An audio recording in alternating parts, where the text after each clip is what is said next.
The UN's atomic energy experts are back in Iran for the second time in a little more than a month, with Tehran hopeful for clear progress this time. Iran, however, stressed a deal is only possible if its right to peaceful nuclear energy is respected, reiterating it's not seeking atomic weapons, which is feared by the West. And the longer this mutual distrust hampers a solution, the more sanctions are piled on the country. But as Maria Finoshna found out, they often only have the opposite effect to what was intended. The US may be saying sanctions against Iran are not targeted at the general public, but there is barely a single person from a population of around 75 million who hasn't been affected. I used to buy tomatoes in boxes, then in kilos. Now they're selling them in pieces. Iran's oil exports fell by 1 million barrels a day in the last year following international embargoes, taking 60% of the oil revenue. The Iranian currency lost 40% of its value against the US dollar, causing 25% inflation in October, the highest in decades. Behind these cold facts, ordinary Iranians are suffering from rising prices and a lack of food and medicine. The West says the measures are aimed at making Iran give up its nuclear program, which may or may not be aiming to produce weapons. The reason is the government that we have here. They don't like the government. They haven't liked the government for the last 30-some years. And because of Israeli pressures, they do want to see the end of the government. And they're having these sanctions to pressure the public opinion inside Iran. You know, when economy is not very good, they are hoping people will go to the streets and protest and have a revolution.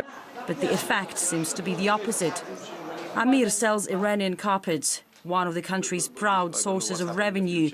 Once a critic of the Iranian government, he's recently had a change of heart.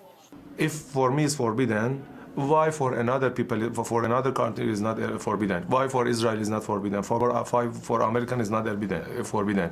They are the owner of the world. They want to ask me something to do that. No, we are free people, you know. This is the best way which my government, he choose the way and we are follow to them. Not only do they create anger among ordinary Iranians, and Iranians see their behavior towards the country as uncivilized, but people in the region and beyond see what the United States and the Europeans are trying to do. So the image of the United States and Europe has been severely damaged.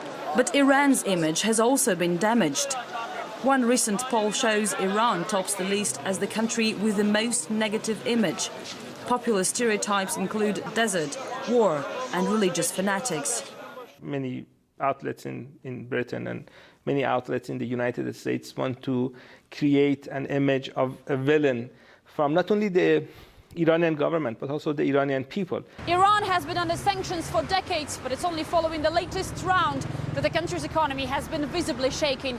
And even if some people here in Iran may now think it's down with the authorities' mismanagement, the majority still hold the US and West responsible.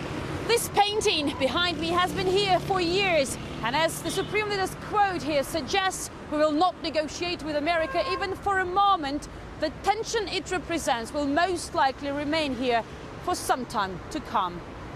Maria Finoshna, our team, Tehran, Iran.